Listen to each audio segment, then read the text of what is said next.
Namaskar. The Yasha of Chinggis Khan, a code of honor, dignity, and excellence. The golden eagle is the messenger, carrying with it the Yasa and its high spiritual principles from above. If the great, the military leaders, and the leaders of the many descendants of the ruler who will be born in the future should not adhere strictly to the Yasha, then the power of the state will be shattered and come to an end, no matter how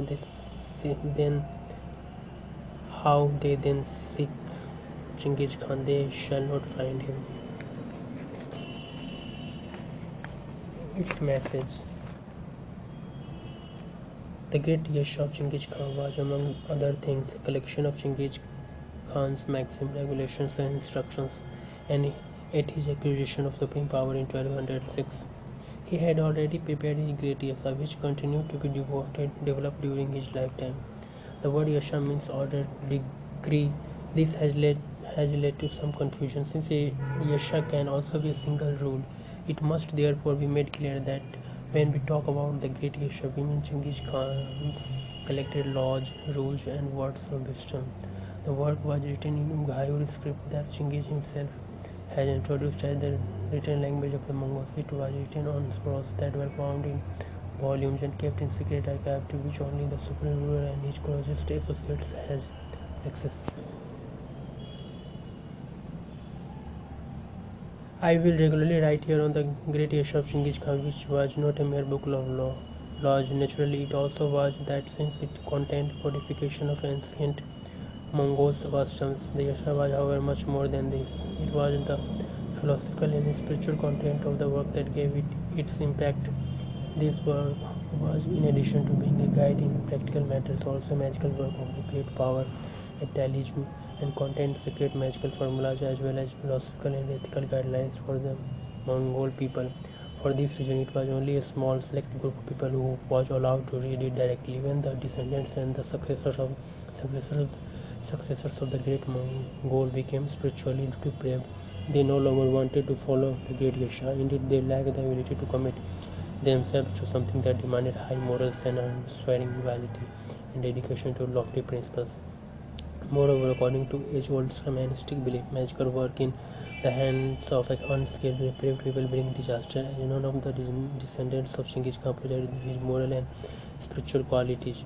They could not cope with his legacy, and also because its intrinsically collectivist ideology with rather radical social ideals was unpalatable to people who only concerned themselves with the pursuits of the material riches and short-term goals of the world. The Yasha was too much for them, hence it is far from improbable that Yasha was purposefully destroyed by Chinggis' own descendants. In all fairness, it must be mentioned that the absence of the physical Yasha has led a number of scholars to doubt or outright dispute that there has been something like a great Yasha. Others, like George Varnadsky, have maintained that the Yasha was indeed a factual existence, which is also testified to by all sources. It is understandable that some might wrongfully infer that Yasha never had been, especially when it was genuinely mystical work, which even in Chinggis' time was a painstakingly guarded secret. Still, it is a fact that there are no surviving copies of the Yasa. Hence, the historians has to resort to fragments handed down to us from ancient writers such as two Persians Juwayni and Rashid al-Din, all because the great Yasha was an all-encompassing code. Its philosophical and ethical content is possible to discern by observing, though the scrutinizing of historical sources, the patterns of ethics and behavior that Chinggis inculcated in his people. This way, we can reduce its content in principle, if not in a word-by-word fashion.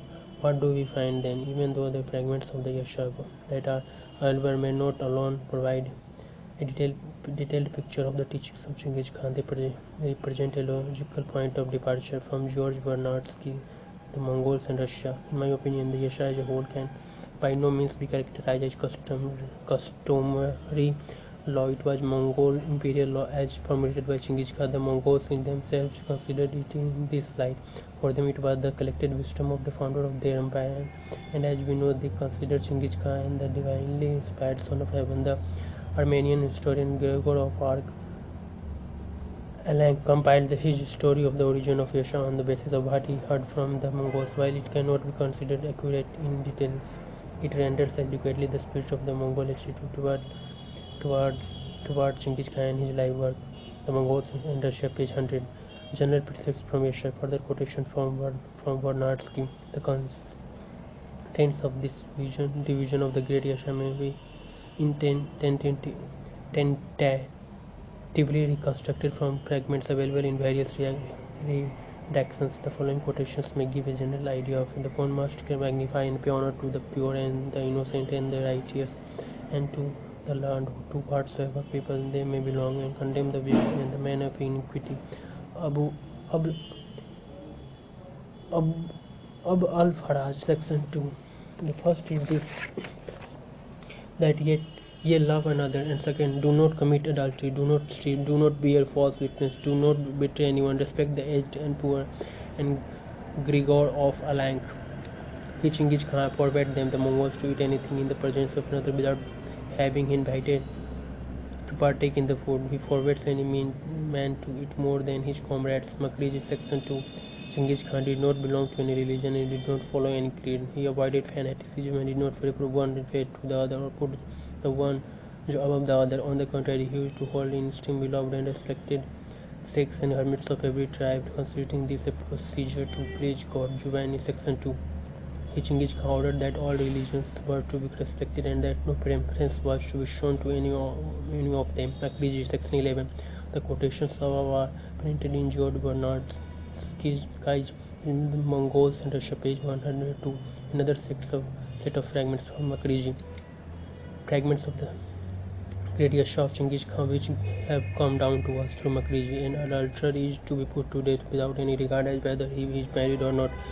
Whoever is guilty of sodomy is also to be put to death. Whoever intentionally lies or practices sorcery or spies upon the behavior of others or intervenes between two parties in a quarrel to help the one against the other is also to be put to death. Whoever urinates into water or acid is also to be put to death. Whoever takes goods on credit and becomes bankrupt and then again takes goods and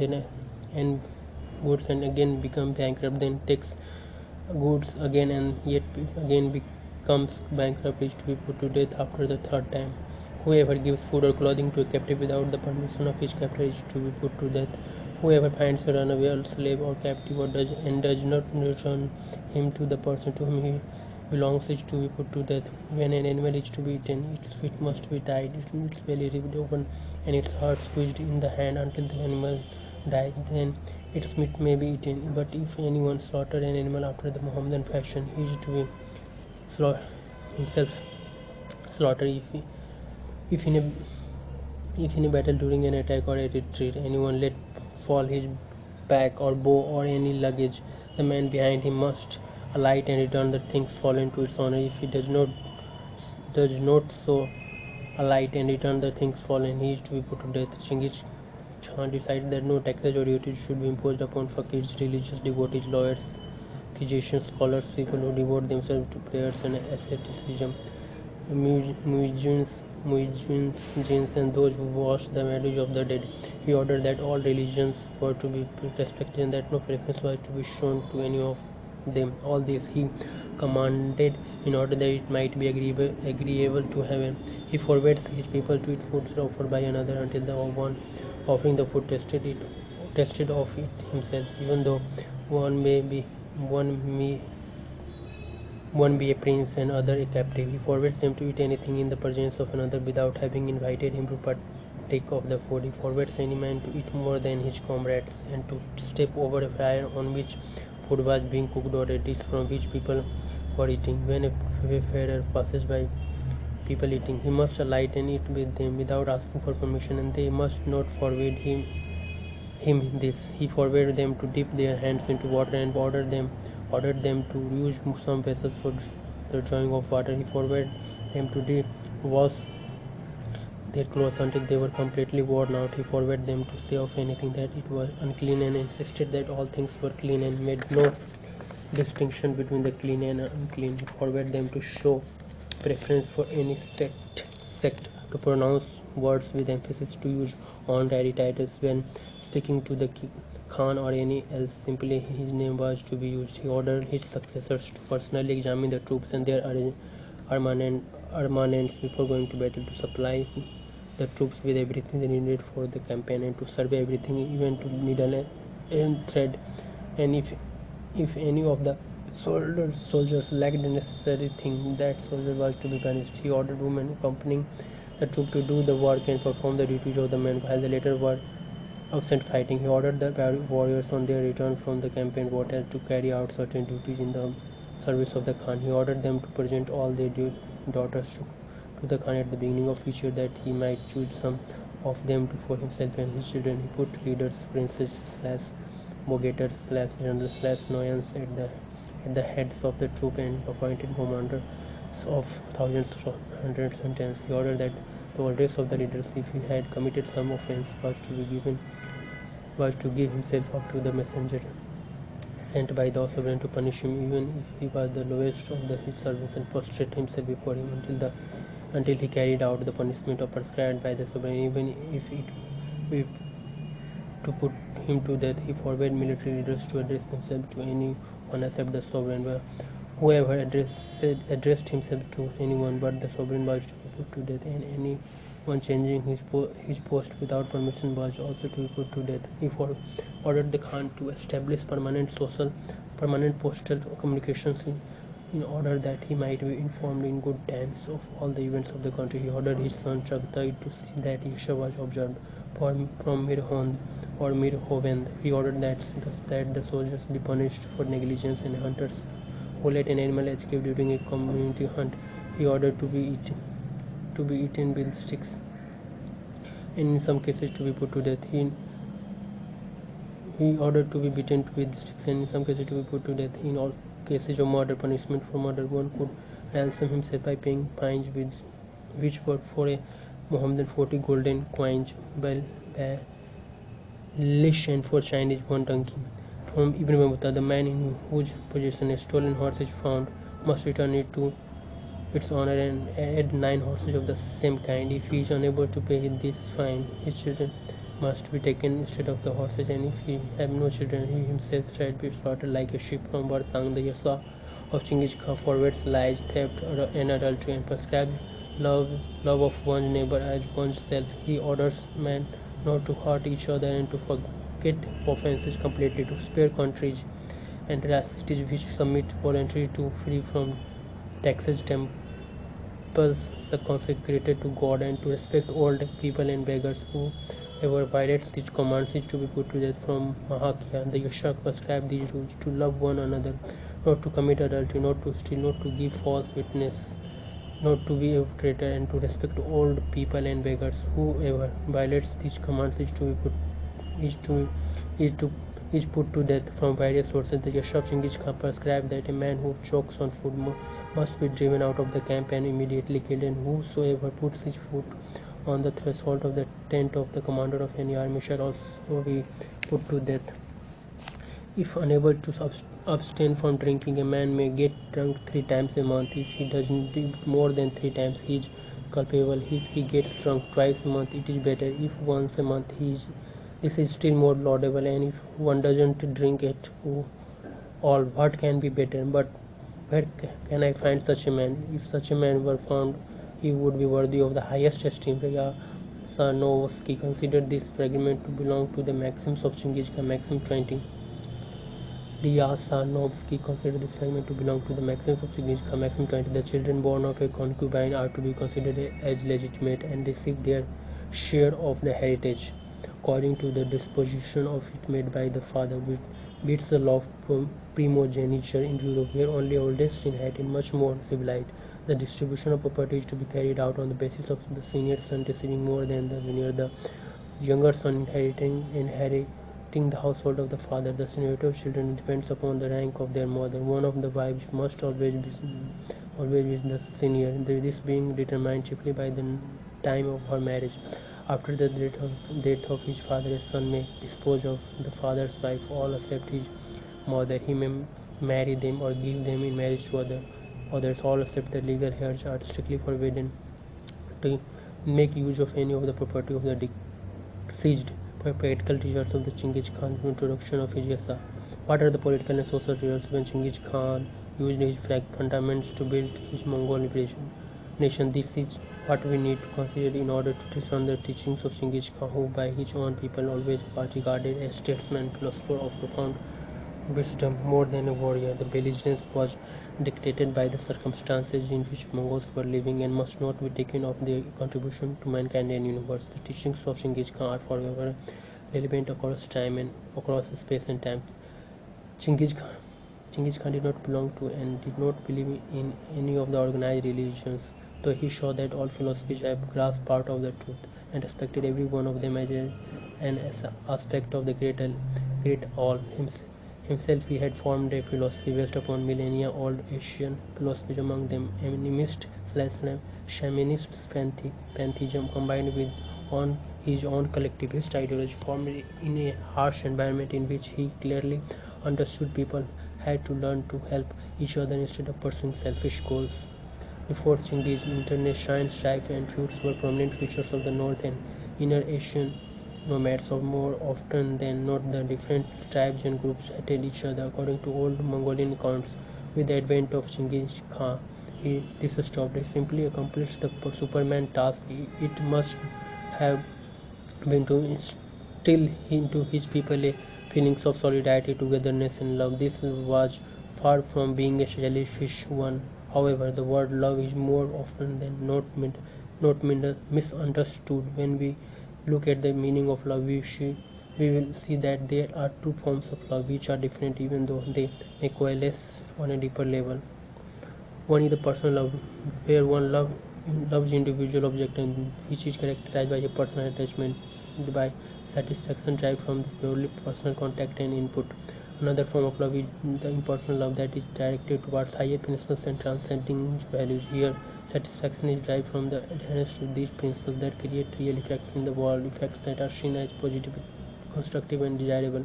The impersonal love is then expressed through work on the behalf of these principles as what they represent. Love should not be primarily a feeling of personal satisfaction derived from the presence of another person, which is all too often merely an expression of psychological immaturity and unconscious projection. Instead, love ought to be a unconscious projection. Instead, love ought to be a concept encompassing the mindfulness of our common destiny, our obligation towards the planet, and our need to assist each other in our endeavor to develop according to our collective and individual goals, which, according to the old Mongol worldview, we have all chosen before birth.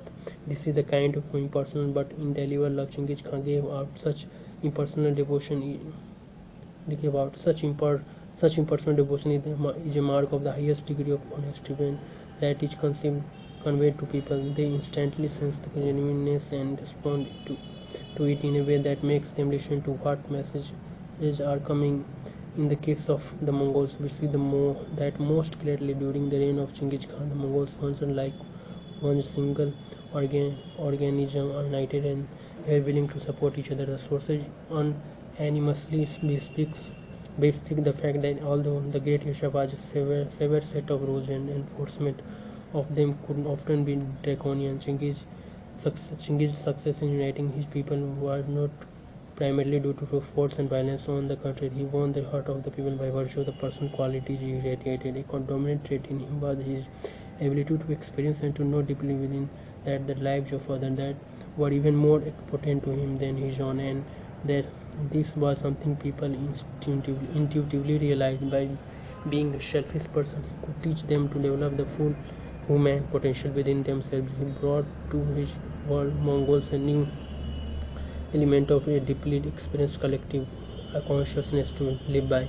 His Yasavaji developed into the codified form of this. We now go on and take a look at what social patterns were introduced to the Mongols by Chinggis Khan. Two main features are immediately obvious. First, the principle of Khalid that reigned under Chinggis. George Bernardsky describes on page 92 in the Mongols in Russia. It was the imperial ideological idea which was a distinctive trait in the Mongol drive of conquest, overcoming as it did the primitive mentality of a feudalized clan society. The Mongols waged their war with the professed aim of achieving universal peace and international stability. The goal achieved, the principles prince price achieved, the price for the security of mankind would be permanent service to the state on the part of each and all. This would establish an orderly way of life and social equality. The rich would serve the state to the same extent as the poor, and the poor would be protected from injustice and exploitation by the rich. On page 105 in the same book, Bernardsky again quotes Giovanni, who observes there is equality. Each man works as much as another. There is no difference. No attention is paid to a man's wealth or importance.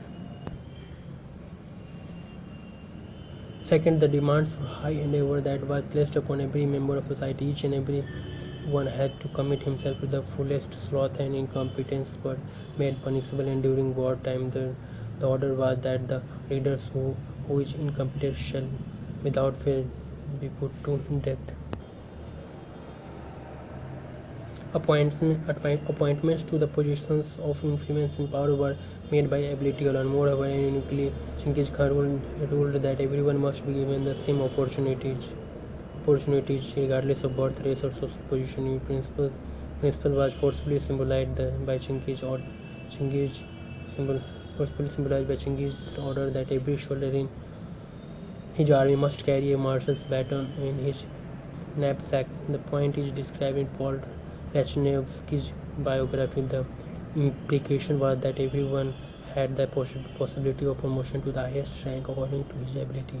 Simultaneously, such a principle carried with it the message that every individual is in turn obliged to develop him or herself to the utmost. It must be remarked that a strong element in this was the responsibility of all for the assisting and being helpful towards his fellow.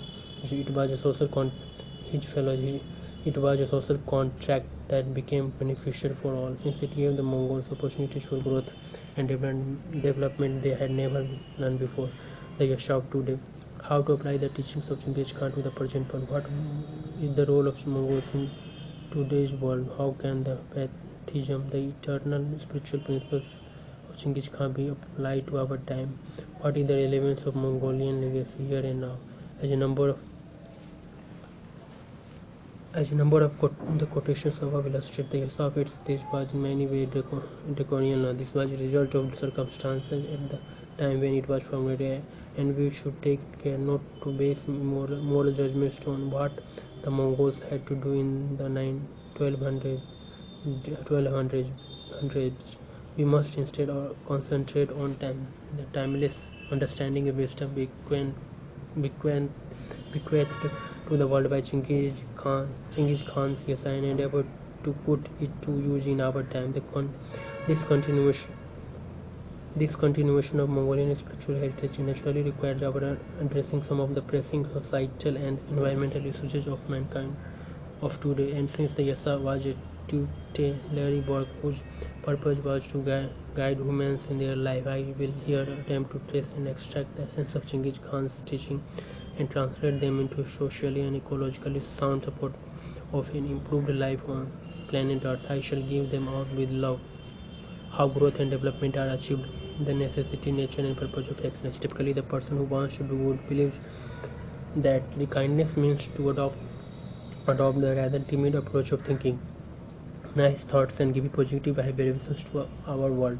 This is fine, and all our actions should ideally be accompanied by such a mentality, because our motivation will be strong and unfailing when it is accompanied by an awareness that one is doing something good and virtuous. However, according to the Yasha of Chinggis Khan, consistently contributing something positive to the universe implies an active approach and an endeavor to stretch ourselves and simultaneously others towards the higher development of our innate potentials, whatever these might consist of, since everyone has his or her special field or fields in which the greatest happiness and contentment is to be found, and and where she or he has the capability to function at the apex of her or his abilities. Everyone has a life purpose. To find this purpose and pursue means to be in harmony with the region where you are on earth and to fulfill your destiny. This is another factor that ought to be present in our mind and present in our mind. When we move along our path, this is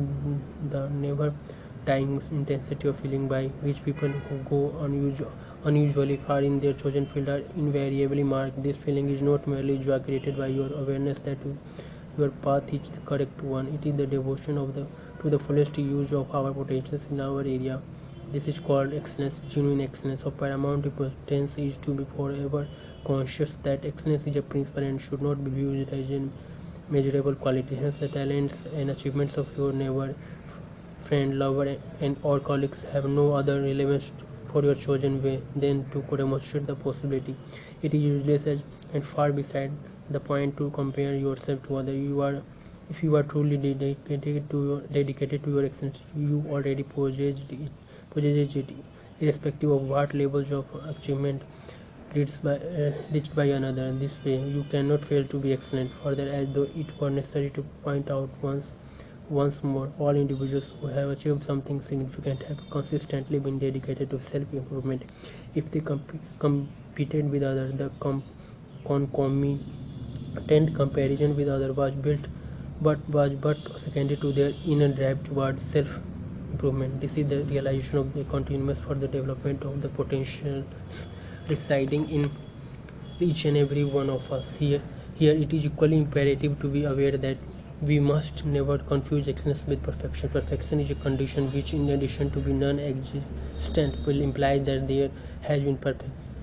What has been perfected has been completed. Since nothing in the universe can ever be complete or completed, the notion of perfection covers a fictitious condition. Moreover, perfection as such, if it were possible, would imply that there is nothing more to do. Therefore, to seek perfection is self-destructive, both because the target itself does not exist and because something perfected is something that no longer develops, something that has no purpose. To be without such is not why we are here. We are here to continually develop and to do.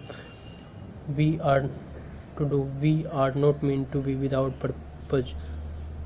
What then is excellence? It is the state of mind that leads us to pursue continuous self-improvement, that impels us to dedicate ourselves continuously to something and be devoted to it, mind and body. In this pursuit, present talent and social origin, wealth, state of health, beauty, race, and education counts for little, simply because it is not the present position that matters, but rather the determining direction. The inner state of spirit and mind is what spawns excellence, and it is our practical, mental, and physical efforts that bring it to fruition. This means that provided we harbor a sufficiently strong desire to excel, we already possess all the prerequisites for achieving excellence. It devolves upon us as our obligation towards ourselves and the universe to become aware of this and trust the wisdom of our inner guide when it leads us to our chosen goal. Be forever mindful of this. You must never let the accepted and every average level of beauty and capability in the human world delude you into believing that the second best is good enough. Your present situation may be different from that of tomorrow if you want it to be. If your devotion is sufficiently intense, sincere, and faithful, you will in due course attract the very best of qualities, abilities, and circumstances in your existence. If you are not content with the mere cozy harmony and the resultant self-satisfied mediocrity, but desire supreme quality, then you must be prepared to sacrifice whatever it costs in time and effort to actualize your aims. If you do this, you will discover something magical. You are rewarded with great joy in your life, not only because you see the fruits of your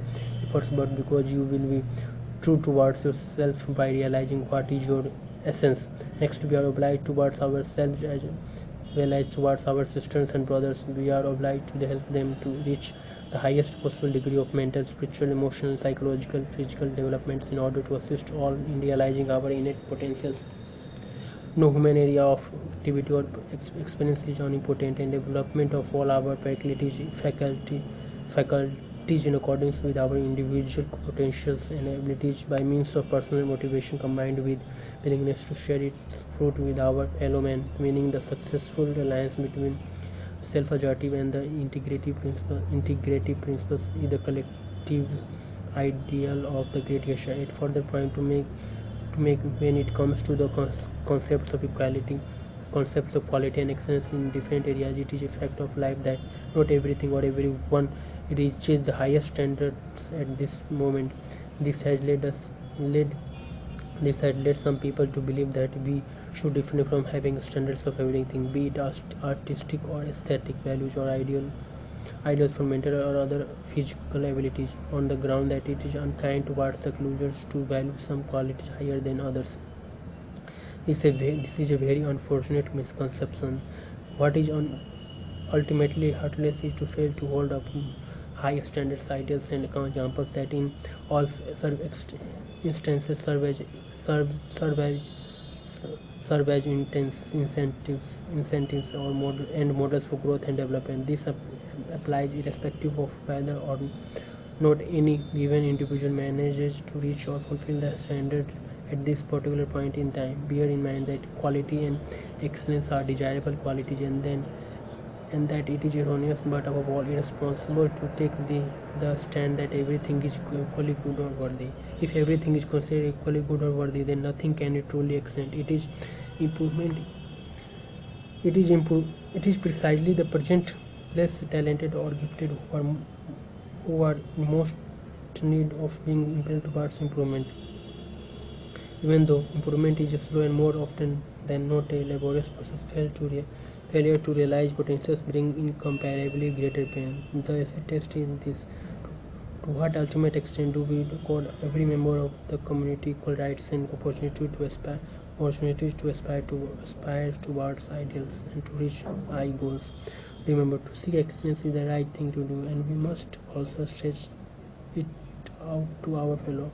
To deny others the same possibilities we rightfully claim for ourselves is a cardinal sin. To help them when they want to change for the better is the foremost expression of social responsibility and to love social behavior on the role and function of competition. There is a common belief that competition is intrinsically evil and detrimental to togetherness, compassion, social empathy, and solidarity. It is imperative to realize that it is an oversimplification leading to a dangerous misconception. Of course, an excessive competitive impulse is harmful. However, this does not imply that competition is undesirable. We must understand that the class of social behavior called competition most realistically is viewed as a line representing an unbroken continuum. This continuum stretches from an imaginary point zero, which is distinguished by a total absence of competition, leading to passivity and lethargy and lack of initiative, growth, and development. One could say that this condition is a semi-stuporous one in which most incentives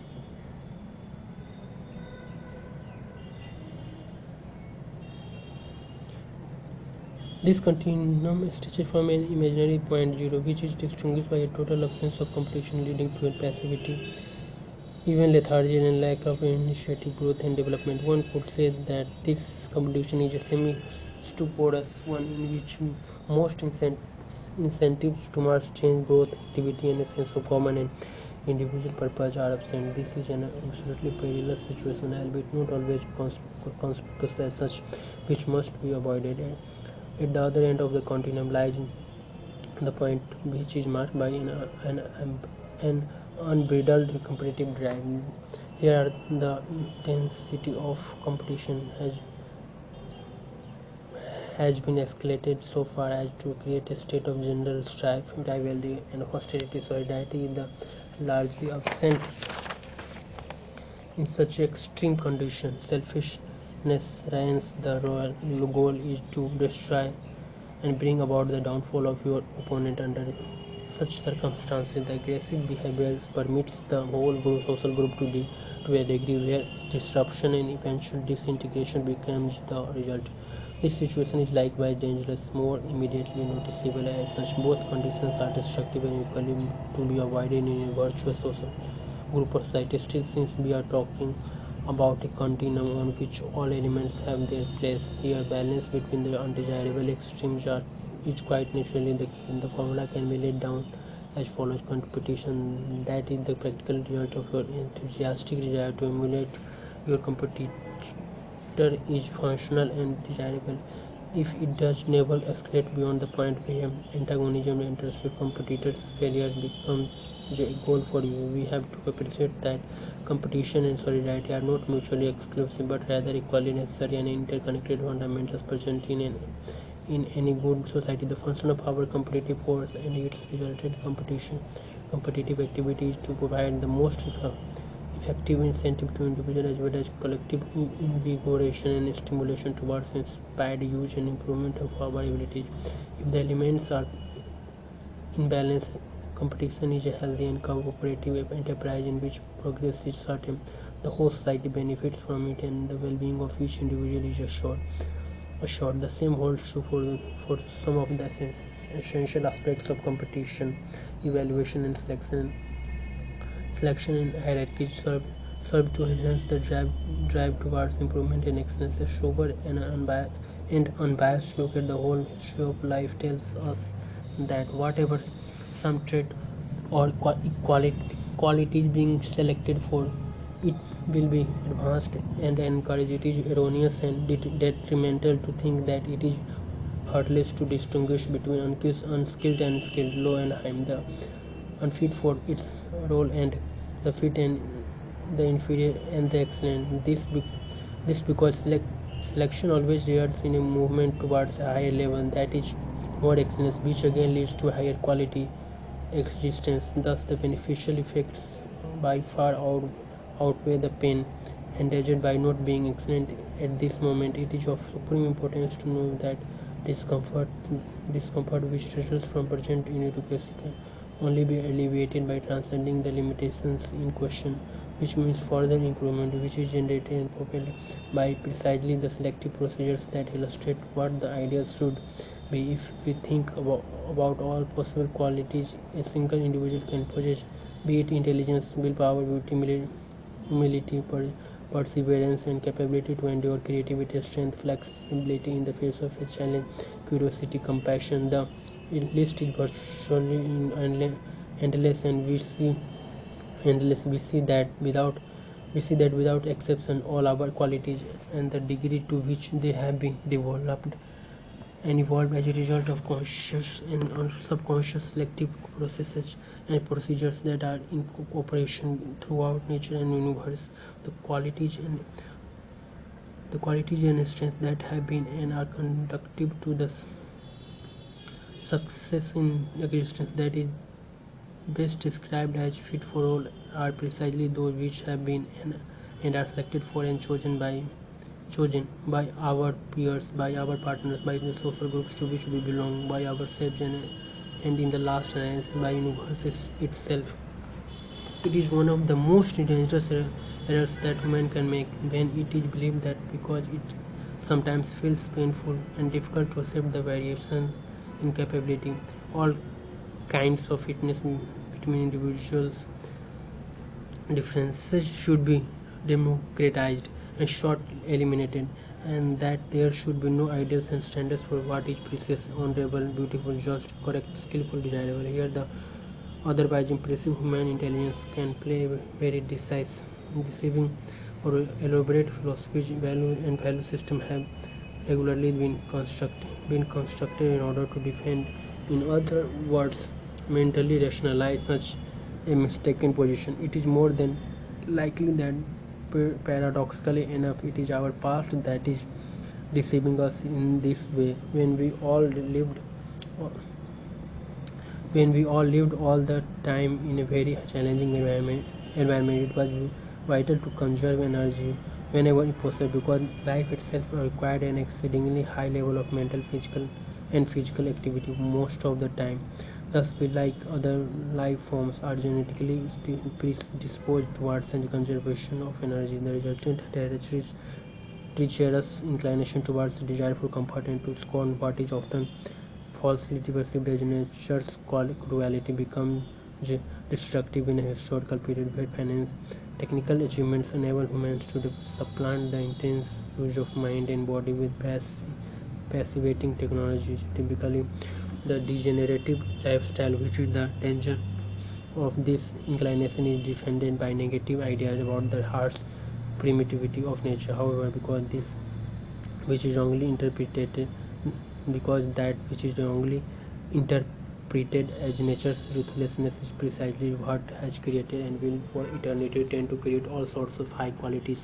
Such thinking is seriously flawed. Ideals and standards are the result of realization conscious or others that preference for the best is what responds to excellence. Without conscious or subconscious ideas, there cannot be any growth and development. What is really evil is to deny someone the right to seek the positive and constructive development towards a better condition that ought to be accessible to all. Nobody must be prevented from participating in improvement because of present status or position. Privileges that are introduced only to protect positions and serve to stop others from reaching in the same high levels are unjust. Excellence should be rewarded. Nevertheless, it is the eternal duty of the superior to assist the others. Moreover, even in those qualities where it is believed that immediate improvement cannot easily be made, ideals and standards are not only justified but necessary in order to secure high quality today and in the future, simply because selective processes on every level then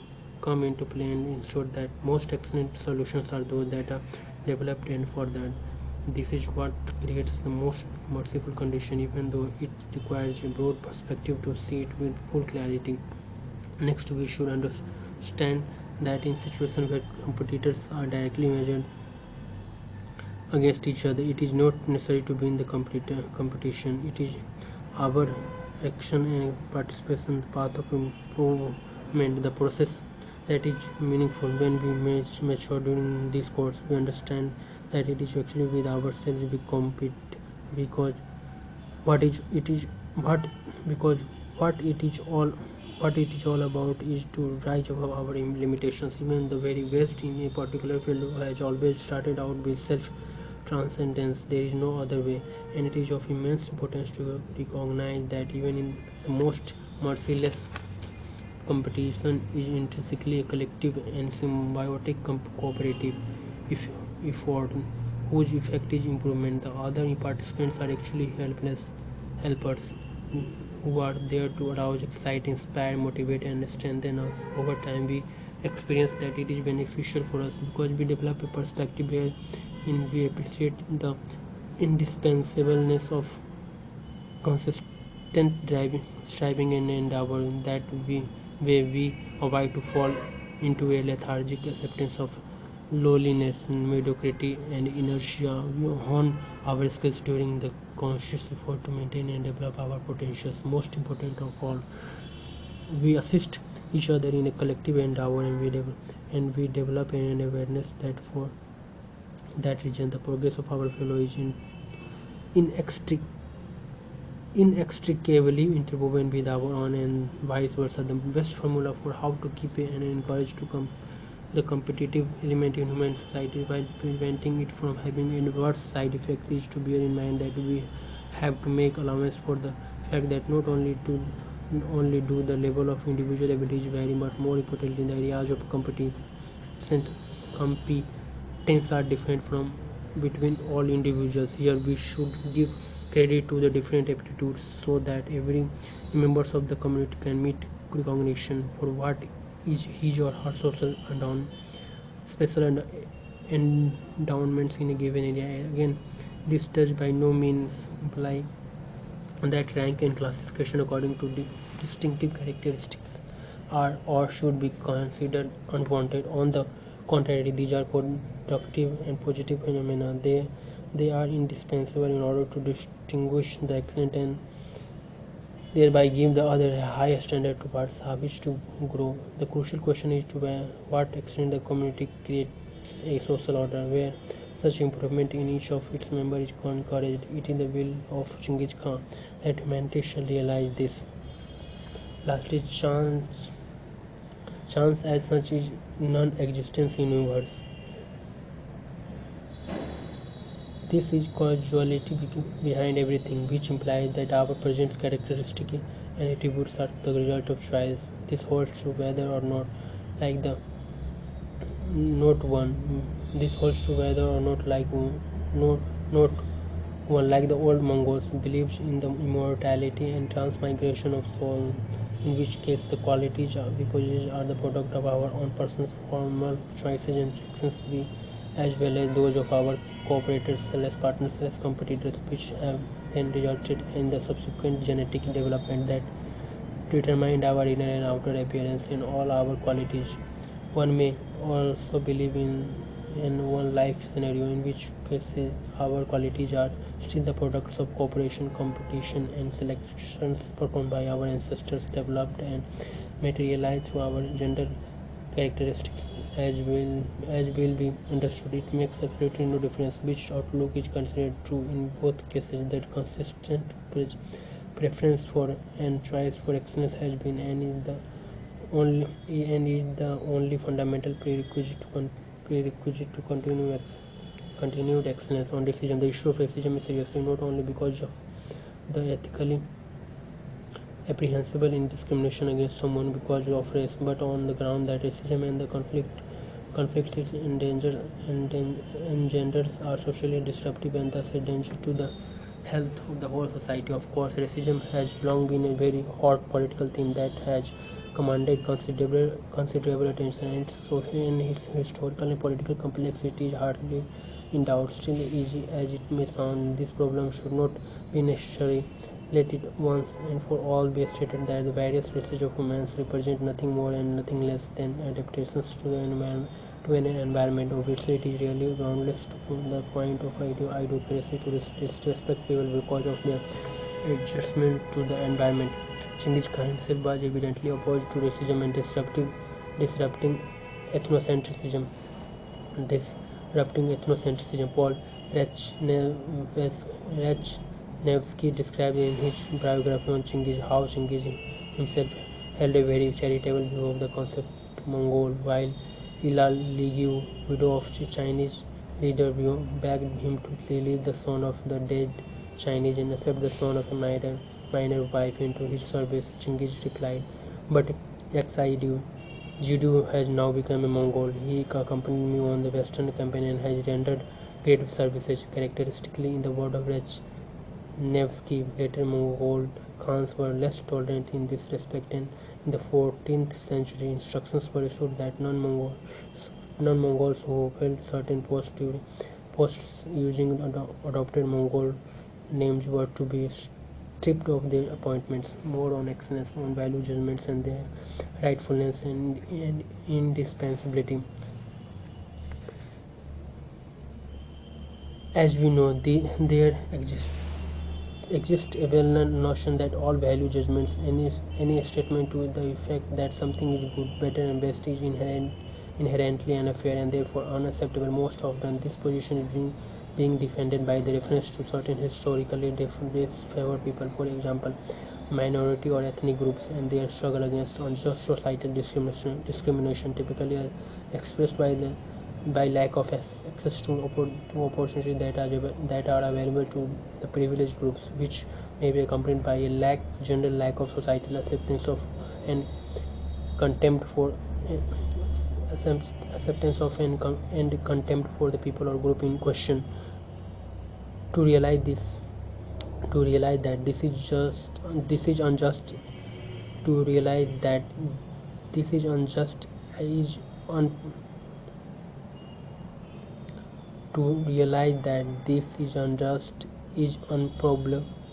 problematic. However, some people jump from this sensible realization to the more than rash conclusion that any ranking of achievement as well as judgments of different qualities are prejudicial, unjust, and should be considered intolerable. This outlook has often been branded egalitarianism, although it is to shed the least unclear how a belief in the justice in human equality with respect to social, political, and economic rights and privilege can justifiably be extended to a declaration that there are or should be no bad, good, better, and better, best.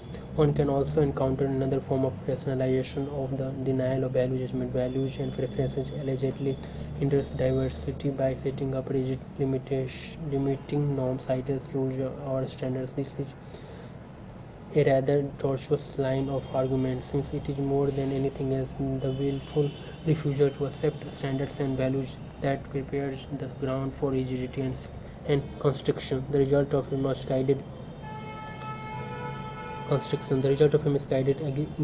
egalitarianism, where it is forbidden to distinguish between bad, good,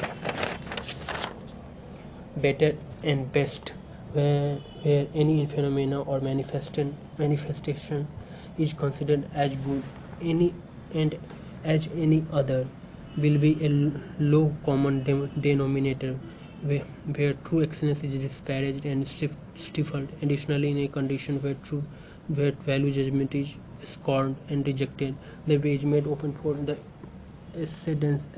ascendancy of those fads and fashions that have the upper hands, because they will be immune against criticism, since any criticism accompanied by a suggestion that something is or can be better would be then programmatically be falsely labeled as prejudicial unfair judgment. This illegal, as we see the notion that it is unfair and wrong to judge quality and value is nothing but a exceedingly rigid value system itself. Most importantly, it is wholly authoritarian, profoundly intolerant, and very damaging in its consequences.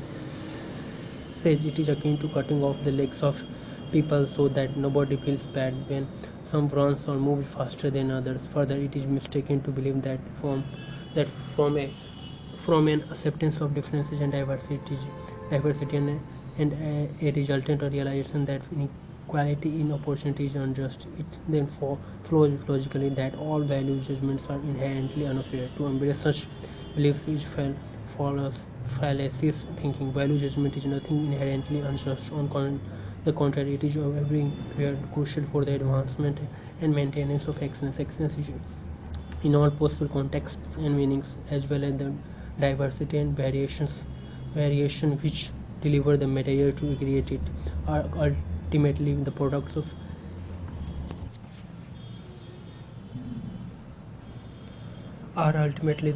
of selective and competitive adaptive processes on many levels, coupled with cooperative constellations that can only come into existence and survive if each participating entity is of sufficiently high quality. They precisely require continual choice, selection, judgment, and recognition of supreme qualities, forms, solutions, standards, values.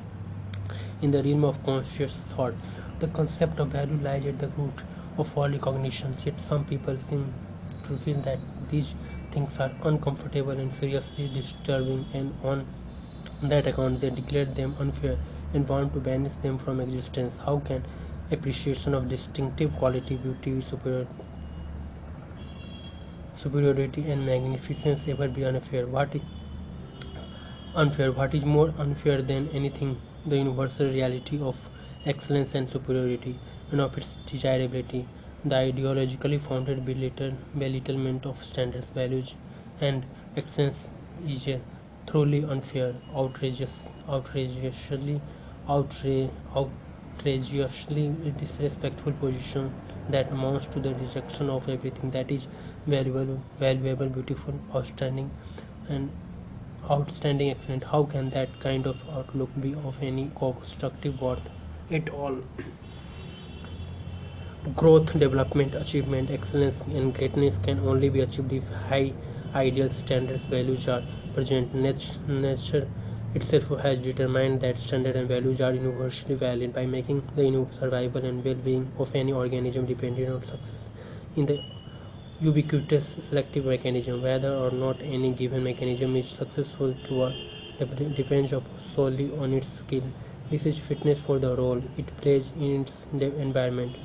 which is determined by a wide range of individual and interactive capabilities. Again, quality and by implication, values are encouraged and validated.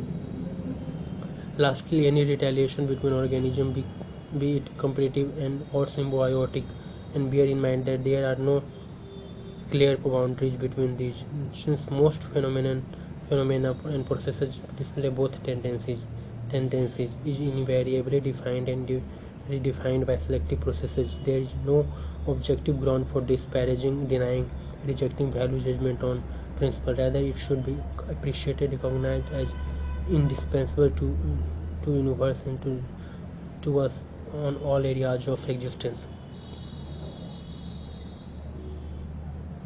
Lastly, any relation between organisms, be it competitive or symbiotic, and bear in mind that there are no clear boundaries between these, since most phenomena and processes display both tendencies, is invariably defined and defined by selective processes.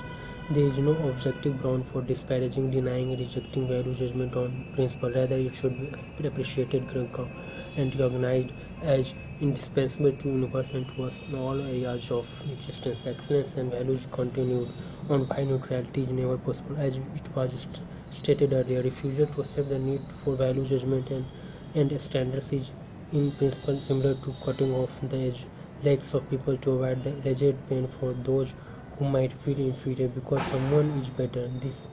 That it is so is shown by the last line of argument leveled by the people who would like to abolish all value judgments about quality, namely the postulation that any criterion or set of criteria of human performance or qualities is unfair on the ground that their existence is painful for those who fail to measure up to the standards at this moment.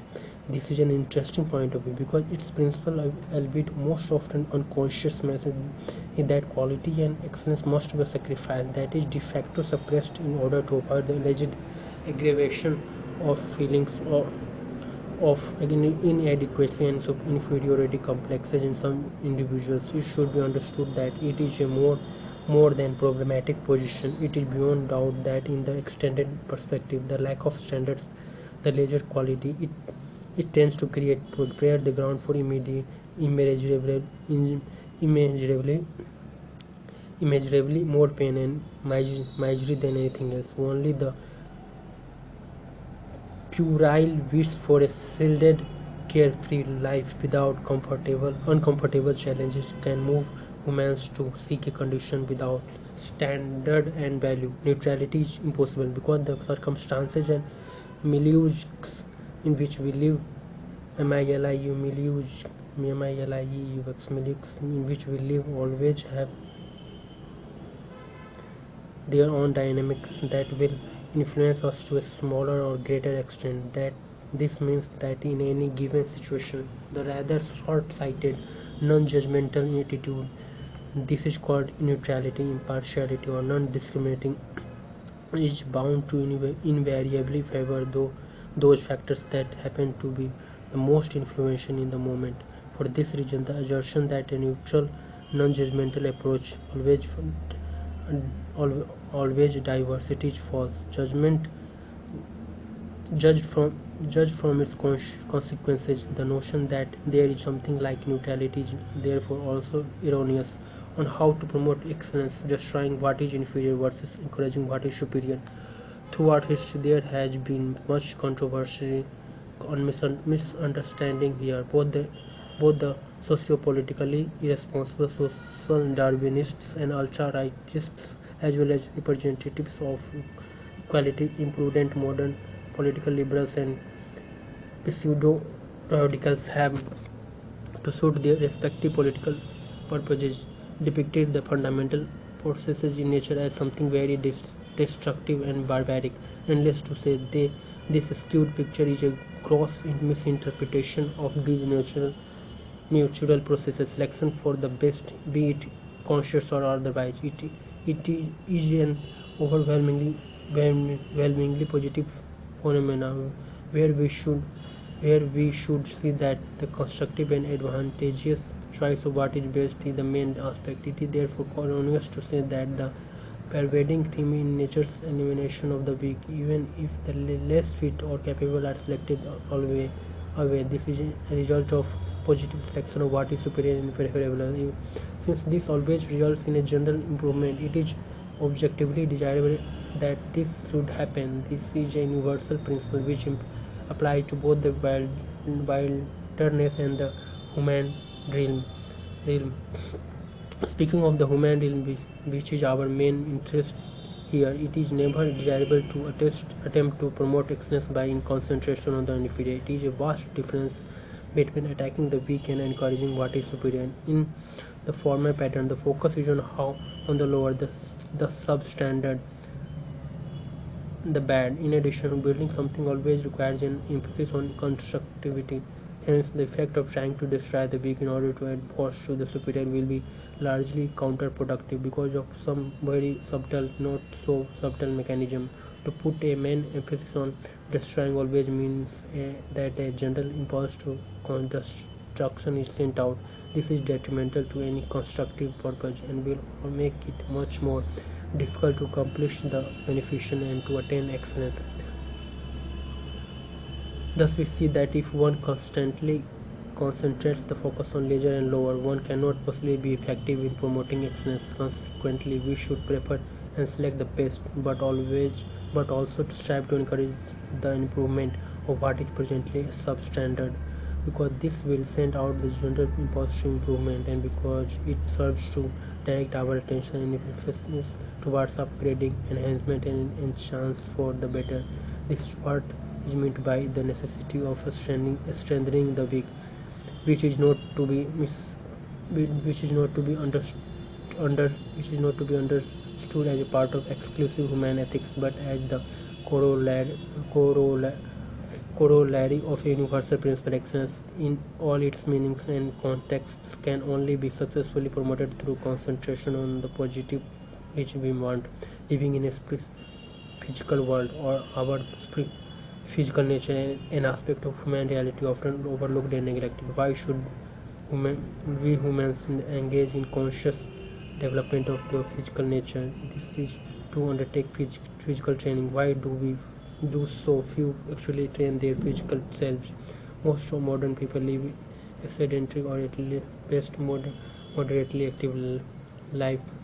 Human experience and practice have proven many times over that a balanced serious training regimes that comprises strength training, different types of cardiovascular exercise, and possibly other physical disciplines like martial arts, so that the body is vigorously exercised every day, leads to a vastly increased bodily capacity for countless types of activity as compared to the less competent state. This adds to health not only because physical fitness demonstrably aids and illustrates general soundness and desire to achieve, but also and more importantly, the capability of using one's own body at a high level is part of being healthy, because a sound concept of health should encompass the optimum development of all constructive human potentials. There are legitimate reasons why we should look on it that way. When the psychological, emotional, ultimately spiritual effects of having at one's disposal a capable body are included in this picture, let us then ask whether the level of physical fitness by which the average non-athletic human is characterized is really adequate, given the criterion that to fulfill our potentials mean to develop all our faculties is an aim towards the we should all steer. Why then should we accept the average physical level of untrained as normal and sufficient, and if the average adaptive limits of a normal untrained human being should be considered insufficient and intolerable in view of the vast potentials of the human body? Let us once more bear in mind that it was Genghis Khan's foremost principle to encourage high development of all human potentials. Everyone agrees that we ought to train our mind and mental capabilities, and nobody would earnestly suggest that we stop reading or writing, or for that matter, any cease the practice of any other science or mental discipline. On the contrary, our developing our mental and intellectual faculties as far as individual potentials dictate dictate is regarded a necessity and a birthright of all, and rightfully so. However, when it comes to the human body, which we literally carry around 24 hours a day all our life, there is plenty enough to know such societal consensus on the desirability of obtaining and maintaining a high physical capability. This in spite of the fact that the difference between untrained and trained is immense. The countless physical activities we all can perform when properly trained are astonishing, and as a high level of physical activity and capacity can easily be kept into a very advanced age, leading to a wide spectrum of activity both in terms of scope and duration. We have every reason to include vigorous physical training into our everyday schedule. Why should not the daily and lifelong physical training leading to a high level of physical leading to a high level of physical knowledge be as natural as lifelong activity and development of our mental side? In both cases, training increases capability, and superb capability implies the possibility of high achievements. Why is it seemingly so difficult for many humans to include high bodily competence and accompanying daily physical activity in our essential range of experience? Let us avoid the pitfall to perform exercise with the negative motivation to avoid health problems. Large numbers of people have lived utterly sedentarily and began to smoke when they were 12 and continued this habit until their death at 80, and then they have remained healthy in the sense that they were not attacked by any chronic or fatal disease. Your health is dependent on numerous factors, and certainly it significantly increases your potential for being healthy if you train physically. However, training is by no means or a prerequisite to the successful avoidance of over disease, any more than development of our intellect is so. Hence, rather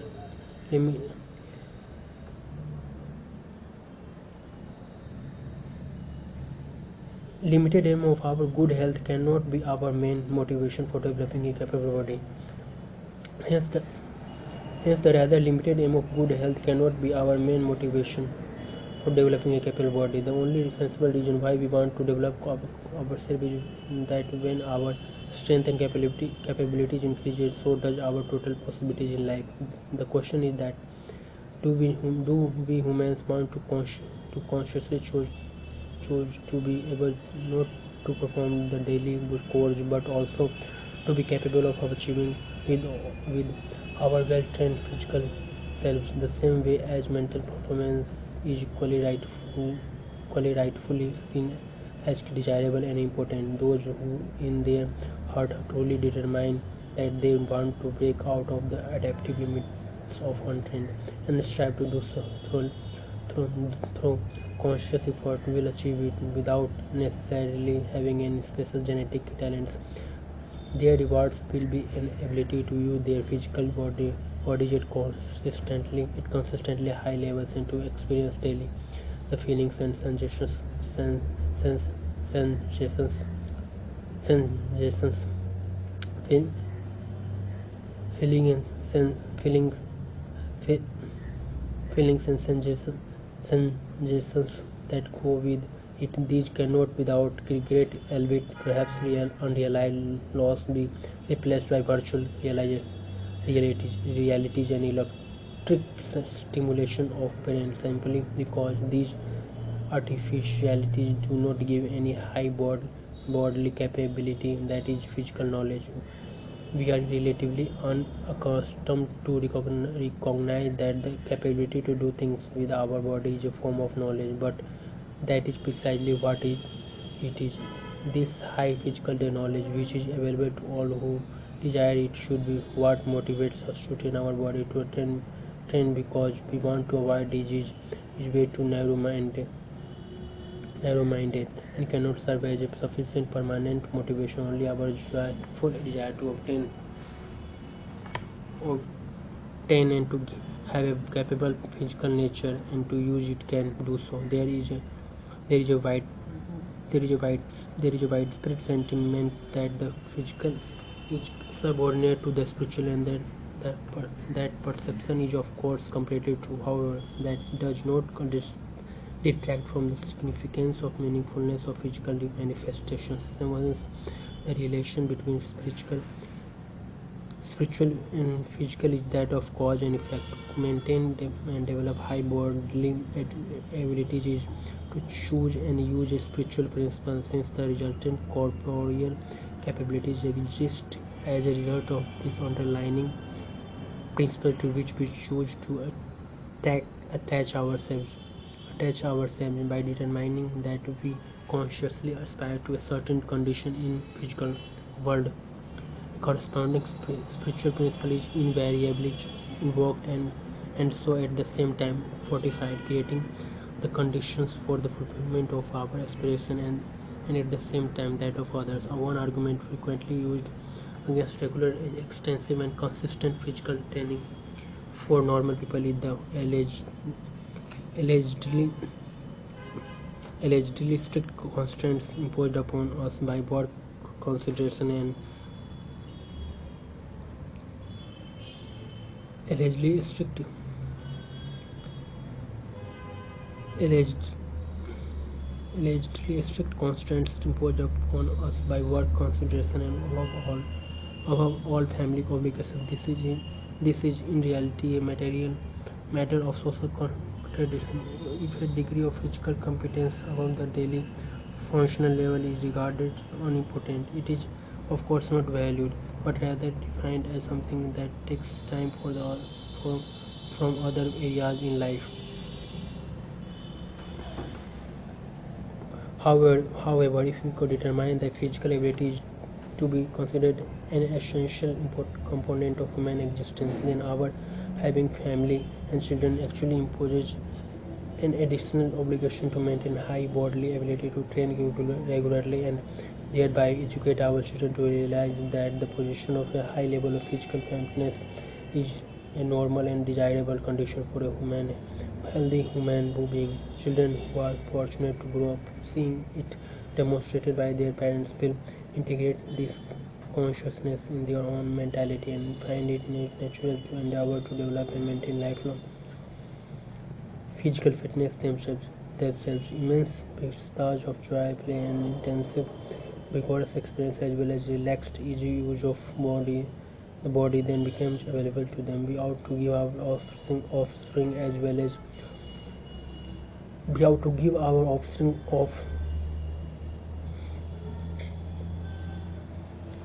we have to give our offsprings as well as all other individuals with whom we come in contact this opportunity to learn and to become motivated by our example of what a man can, and by implication should be by the vivid illustration of a capable body as the harmonious natural companion to similarly trained mind. Do so is a social obligation. Indeed, obligation, might it not be said that it is first and foremost an expression of love. The old Mongols rightfully held that certain elements of civilization are detrimental to human life. They held the unrestrained lifestyle of the nomads up as a better alternative to the life in cities, which they saw dulled and diminished the life force of man in many ways. We cannot all be nomads, but this is not the point. The point is that we all can say no to these elements of civilization that threatens to remove us from participation in the intense pulsations of life, and instead choose to put ourselves in a condition where we are able to enjoy nature, to be partakers in our own intense life forces as well as that of our environs. We have the opportunity and the choice to develop a spiritually spirituality that includes our vigorous feral life force in all its aspects. Though artificial means in simulation, it is possible to have and rather mimic many of sorts of natural experience, from participation in sports to trips into nature and sexual satisfaction and reproduction. But will not be quite the same principles and effects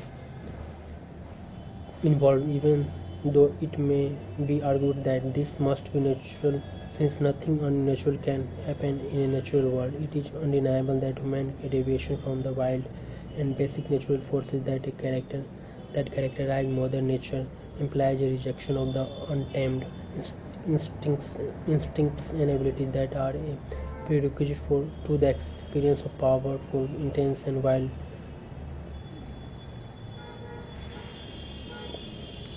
natural instincts and the intense activities, suggestions, suggestions, suggestions and feeling and intense activities, suggestions and feelings they create. Therefore, the portion of intelligent life that rejects the primal forces of nature typically do so with the rationalization that they are somehow primitive and unworthy. This is the result of an embrace of values that dictate that our inner and accordingly also our physical nature must be subdued in order to get rid of the instinctual and feral which is so deeply disguised within this outlook, and some will predictably resign themselves after this scenario, which will be akin to the civilization that the Mongols criticizing as dueling and detrimental to the senses, bodies, and feelings of man. The old Mongols were correct in implicitly foreseeing that a portion of the intelligent life was likely to reject and move away from the wild forces that permits nature and instead create their own artificial world. The Mongolian principles stand up for an alliance between what we for want for better words must call uncivilized and the civilized, between primitive and the cultivated. In this alliance there is no merger where each part loses its characteristic identity, but it is cooperation between the natural forces of physical and animal nature and the scientific and intellectual powers of modern man. This implies a harmonious connection of the fetal and civilization, though which must not be allowed to damage the natural, fiercely intensive life force. From these principles and priorities, together with those of other traditions of a similar content and direction, will intelligent beings be given the opportunity to choose to evolve spiritually in concert with the real experience of the genuine activity and sensations of natural contact with ourselves and our surroundings, and to make our choices accordingly. It is by no means clear whether all theoretical future strains of intelligent life will have their home on the planet Earth in this universe, or how or where the different principles are going to manifest. Also, it should be borne in mind that these matters are being decided by our choices and actions all the time. Development is thus not at all a linear process, even though it seems so with a superficial look. Further, the morphogenetic fields of a phenomenon, a lifestyle, and a manifested principle are there for eternity and probably in the universe that are and will ever be. It is a potential that is available to us. It is up to all entities that who live to connect. Certainly, it is possible to combine the highest spiritual development with sedentariness, or with untamed vigor and natural intensity. We have the choice to those all readers who may balk at the distinct shamanistic / pantheistic philosophy in these lines. It must be said that it is simply the old Mongols' point of view, and it is of course not necessary to accept the finer, more intricate metaphysical details of. To those readers who may balk at the distinct shamanistic / pantheistic philosophy in these lines, it must be said that it is simply the old Mongols' point of view, and it is of course not necessary to accept the finer, more intricate metaphysical details of this to understand the fundamental principles and critically important choices involved. Some lines of thought hold the opinion that the natural and the primitive must be eradicated in order to remove violence, war, pain, and disease in all its aspects. The answer to this view of thinking must be to be able to walk entails all the risks and mishaps that can be avoided by staying forever in bed. At the same time, staying in bed deprives us of all that can be done, felt, and experienced when we move around. If all had so feeble bodies that they could not even walk, would be no there would be no more physical war or violence. With strong bodies, there would be physical violence, but also the opportunities for physical sensation and pleasure that in the Mongol view are on balance more significant and weighty. To put it in another way, this what is to be accorded the greatest weight, the pain associated with childbirth or the joy and the pleasure associated with the whole process of sexuality, conception and procreation. It is much like the difference between a physically untrained human and a human in excellent shape. The untrained individual will probably view intense physical action as a punishment which only leads to pain, whereas the physically trained and able person, be it a child, woman, or man, will enjoy every healthy form of vigorous physical activity and will consciously and actively seek it. As this example illustrates and implies to what ultimate extent we are able to love nature and its primitive components and facets is determined by what kind of conditioning we undergo in our lives, and which is all the time determined by our choices and actions. Moreover, it is precisely the old Mongol critique of civilized society that they are in danger of not only evolving into presenting admirable scientific and intellectual levels, something that was always desired by the Khans himself, but also of rejecting and destroying the wild, untamed life force that empowers pain and pleasure. The scintillating ferocity and intense feelings, sensations and adventures enjoyed in the inner and outer wilderness. If these things are consciously sought and lived in all the way in our journey in the universe, we make ourselves more capable and therefore much more happy and complete. Which portion of intelligent life will prefer to lie in bed, and which portion will elect to maintain abilities to maintain the primitive elements of our nature, stay out from bed and also accept both the pains and pleasure that go with that, and for the belief in a dichotomy between mind and body, there is little ground for holding it, even if we accept the metaphysical notion of the mind as an independent until that can exist independent of our corporeal body. The crucial meaning of physical manifestation in the scheme of things is easily apparent in the real world.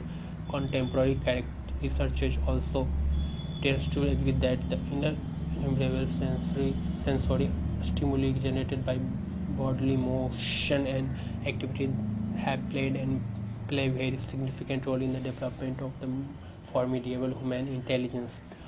Contrary to popular belief that human body, like the human intellect, is amazingly strong, no other creature on earth can carry a weight of 20 kilos or more, over 50 kilos.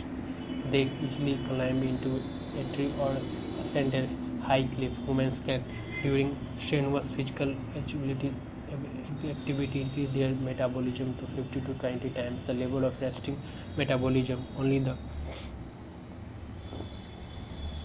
wolf, and to a lesser degree its domesticated and reduced form the dog, possesses endurance at this level. We have to be aware that the reasons why we possess strong qualities is the combined influences of the challenges from the environment, the complex interactions in the form of competition and cooperation between individuals, and finally selective processes in the form of natural selection and sexual selection.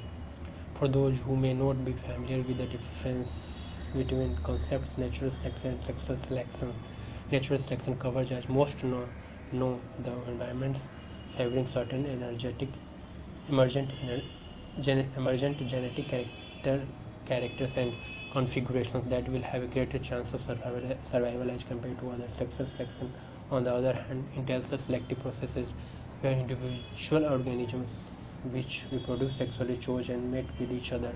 This is now believed to contribute much more to evolution than previously believed, because sexual selection implies a a rather powerful preference wherein the individuals select the best and most excellent sexual partners to mate with. The net effect is a consistently high quality of the offsprings, and this with respect to all possible characteristics.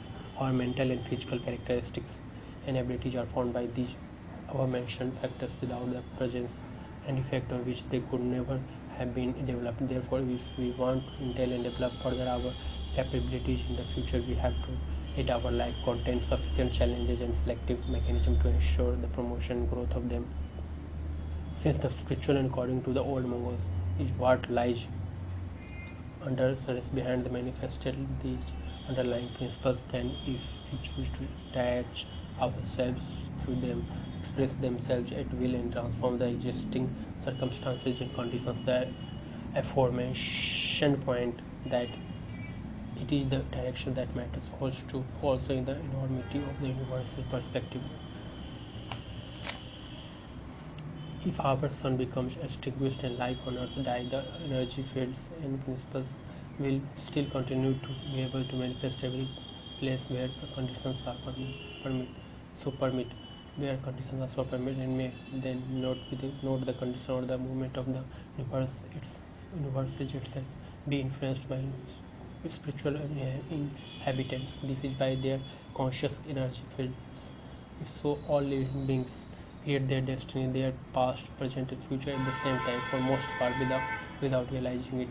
It is in all its complexity so easy and clear, yet many people deny it, or they ascribe the directing consciousness to a remote god who had other things to do, namely somehow to sustain the universe, so that all the consciousnesses in them can have a home. One element in life does never ever in itself eliminate another. It is up to us how we act upon or let the present possibilities influence us. It is it is so hard for many people to realize that we are the sole creator of our destinies, and that God is not interfering with the individual entity. It is only that all the actions have an accompanying reaction. The outcomes of everything is not decided at a singular point in time. It is being decided continuously, chaotically, and can be predicted with the same precision as the probability field of an elementary particle in an atom.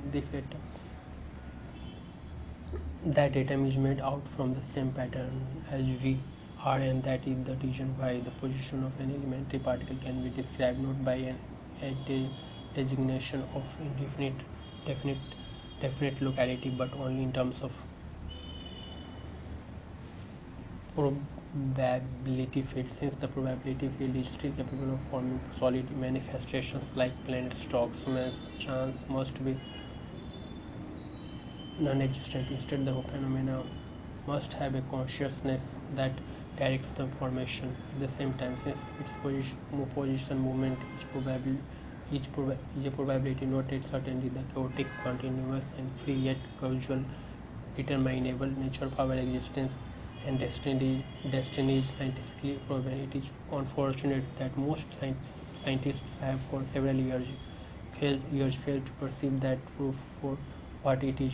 Science and spiritual with respect to human sight in the workings of nature and our being part of it. There was a better time when the spiritual and scientific were not divorced into two separate realms. The Mongols and Mongol Empire had a brilliant representative for the combination of these two domains. Yelu Chutsai was a Chinese academician, academician, academician scientist of Mongol extraction, and he had received the highest academic credentials when he joined Genghis Khan after the Mongol conquest of Peking in 1215. He was a court advisor, astronomer, and a herbalist, but also an astrologer. Further, he both used the I used the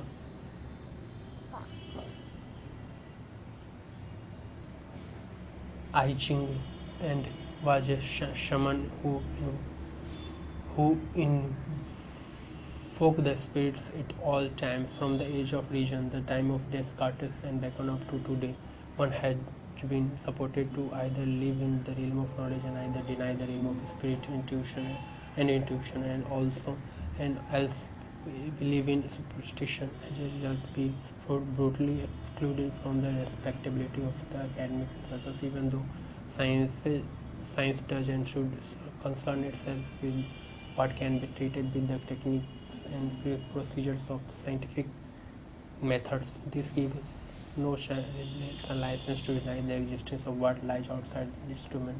Far from all phenomena can be scientifically observed or documented, hence it has to be appreciated that it is a misinterpretation to take for granted that absence of evidence is evidence of absence.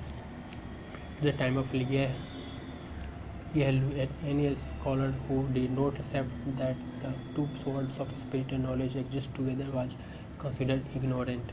Chinese Khan and his associates believed that this underlying reality should be reflected in the organization of human societies, and that the vigor and direct natural experience symbolized by the extreme intuitive nomad lifestyle should be cornerstone of the line of development of which Temujin, the man from the Bajkal, was foremost political representative. Genghis Khan's life work indicates that his ideal and aim was neither unalterable nomadism or civilization in the urbanized sense.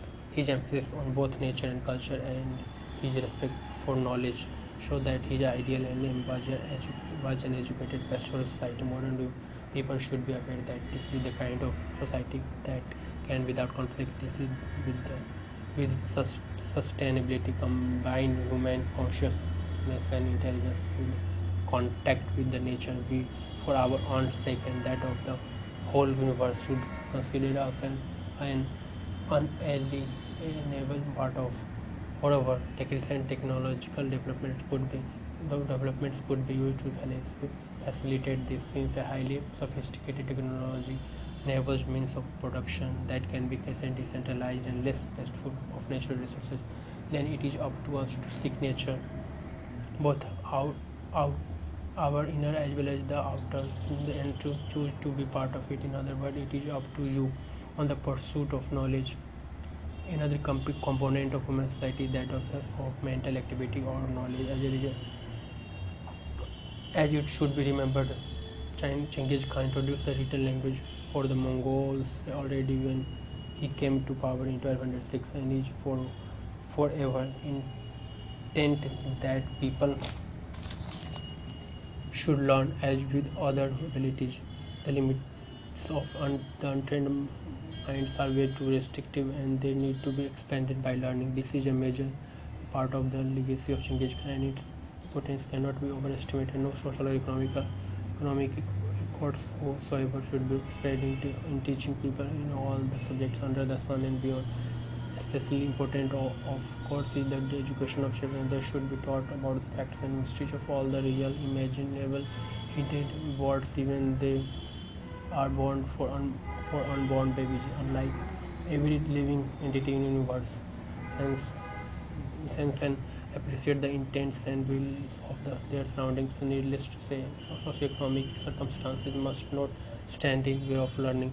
Community must not fail to give all its members equal opportunities to acquire knowledge and skills. Further, whenever you see the possibility of expanding another's mind and understanding about any subject, small or large, do it. It will assist those to whom you stretch yourself out in this manner, and the positive act you perform will also be returned to you.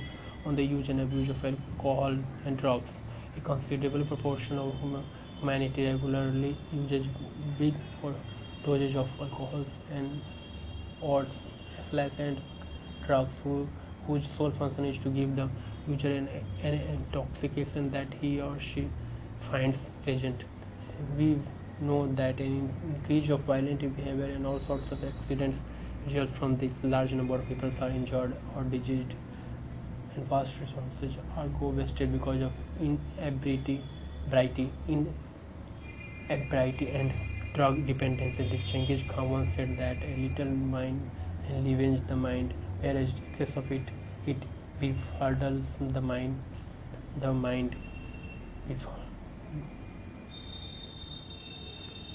befuddles befuddles the mind. He also stated that if a man who does not drink to the point of drunkenness at all can be found, he deserves every respect. Genghis Khan's insightful and realistic statement about the use of intoxicating substances is rendered in this way in Paul Rechnevsky's biography. Genghis was aware of the consequences of alcoholism.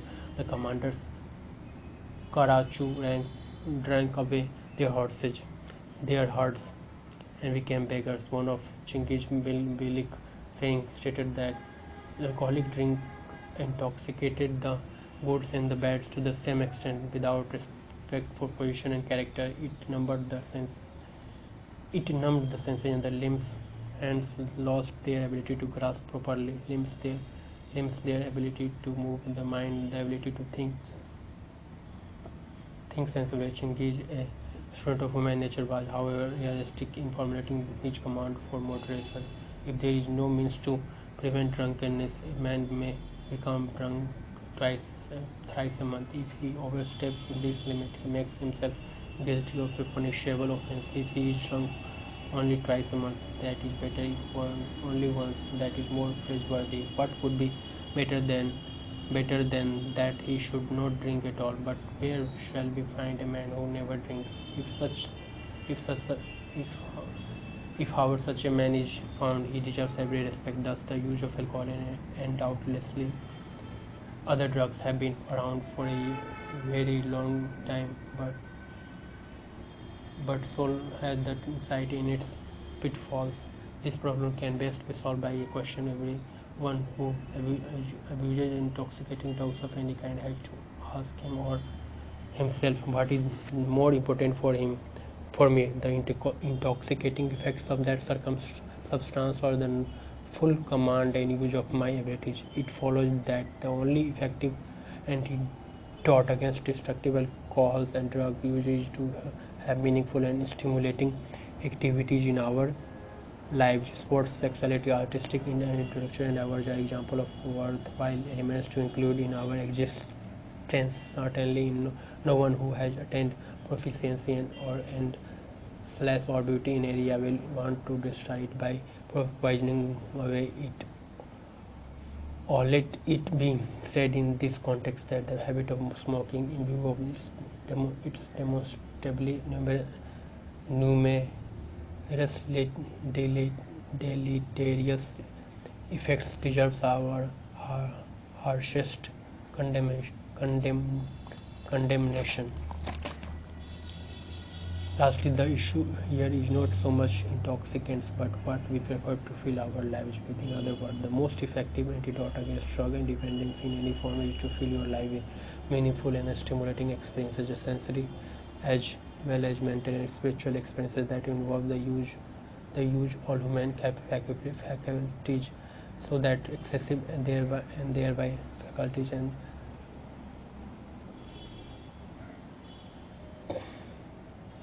faculty so that excessive and thereby debilitating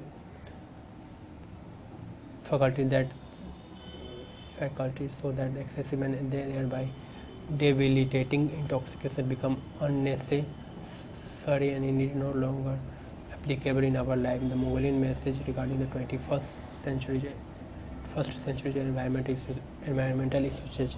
In addition to the perspectives given in the above, we need to consider the main and most urgent themes of human societies of today throughout the world. In spite of impressive attainments of cultural and technological developments, the humans are faced with a very serious issue of shortage of food and energy, population over urbanization, all accompanying misfortunes and impending ecological societal disaster. Unless answers to these challenges are found, humanity will have to learn extremely hard lessons. There is still the chance to complete an adjustment of the course, and it is to be hoped that the necessary spiritual, ecological, and political consciousness grows forth so it can become a reality. The significant point here is that the Mongols are in a unique position in the world. This is because Mongolia is sparsely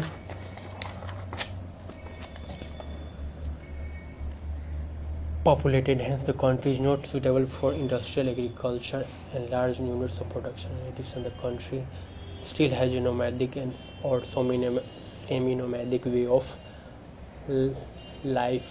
Other countries have established a system in their economic life in which it is difficult to change direction due to unfortunate economic and political structures that are not so easily altered without a powerful political pressure from the weight of perceived necessity or and the persuasions and priorities of the world's populations. Mongolia had not built up a Western style modern economy and is in a position to choose a way to combine the achievements of modern knowledge, science, technology with a sustainable lifestyle in accordance with the principles of nature. The Mongol socio-historical circumstances are formed by their long history as a nomadic nation. A nomadic economy may be seen as much more long-term viable since it has greater flexibility. This is ability to adapt itself to rigorous circumstances, but primarily because it does not have exploitation of nature as its basis. The Mongol lifestyle with cooperation with and reverence for nature is sustainable, whereas the urbanized lifestyle is not. In the long run, the modern urban culture alienated from nature may prove to be the one losing simply on account of its increasingly proven pernicious effect on man and his environment. Then the Mongols can be said to be superior after all, since their lifestyle contains elements and teachings much needed by the over-urbanized and dangerously unnatural world that has dominated much of the earth since the Industrial Revolution. This does not imply that all the peoples of the world have to adopt a nomad way of life, but that since the Mongols have traditionally lived in nature in a cooperative way, they can teach us important element in their philosophy and way of life that can and should be incorporated in our planning for the future, and which can most certainly contribute to the survival and well-being of life on earth. It was always Genghis Khan's intention to combine the old world of the traditional lifestyle and with civilization, as he recognized humanity's need for learning and science. At the same time, he understand how the negative characteristics of civilized life in the forms it had already taken in the 1200s, dulled man's feeling, senses, and the body, destroying the healthy union between ourselves and nature. If Mongolia could create an infrastructure and agriculture marked by smaller and more self-sufficient units and develop sustainable, renewable, and harmless sources of energy and show them effective, it would set an example that will have considerable political effect. It would incontestably improve the portability and viability of a more natural lifestyle for human society. The peculiarities of Mongolian natural conditions known not with understanding. This example will rightfully be understood as relevant for the whole world. All understanding beings of intelligence, thoughtfulness, and spiritual compassion are advised to lead. The Mongolian example of how much can be achieved where one is in harmony with our internal and external nature serve as a eternal source of inspiration towards endeavors to approach a similar mode of feeling, thinking, existing, living, and behaving. Over time, common people, scientists, and politicians like will then be made aware of this alternative. Mongolia and its spiritual principles could then show the world the way to how combine nature and culture in a spiritually and ecologically responsible way. This scenario can be brought to few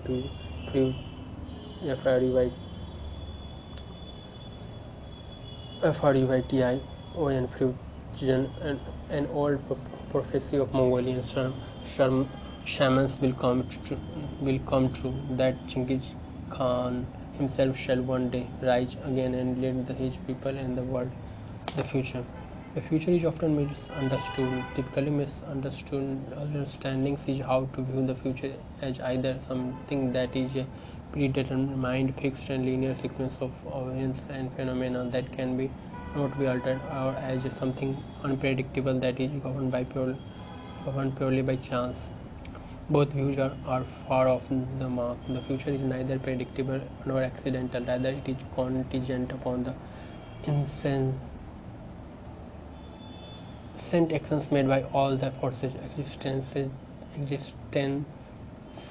and beings that have the ability to act, whether they be biotic or abiotic ones. Hence, the future or destiny is being formed all the time with what are the strongest tendencies at any given moment as the most influential determinants. This holds true for the destiny of individual as well as that of collective. What determine the course or path of any movement? It is always a question of what tendency is the stronger one. Nothing in the future is being decided once and for all. The decisions are made along the path of time continuously. Therefore, any prediction is nothing more than the description of one possible patterns of events and results which may or may not come true depending on a number of factors. This has wide-ranging implications indeed to dwell with the spheres of life forms. For example, humans, if an individual's energy field, sense of purpose and consistency is powerful enough, the nature and numbers of possibilities can be influenced. Thus, the present and future courses can be determined. This is called conscious change. Biology has discovered that selective processes within and between individuals in all possibility have played and play a larger role in both morphogenesis, adaptation and creation of new species than what has previously been thought. This also implies that the stronger the awareness and determination, the greater possibility of altering the cause. Any individual or group of individuals that is confronted with challenges from the environment must respond to these or fail. These exact combination of necessity, awareness, belief, expectation and determination, as well as the extent to which the entity in question is capable of these, then set the circumstances and direction of the resultant course. It is crucially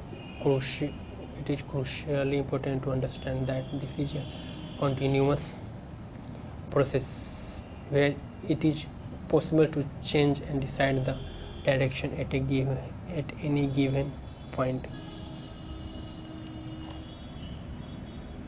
नमस्कार, धन्यवाद, thank you so much.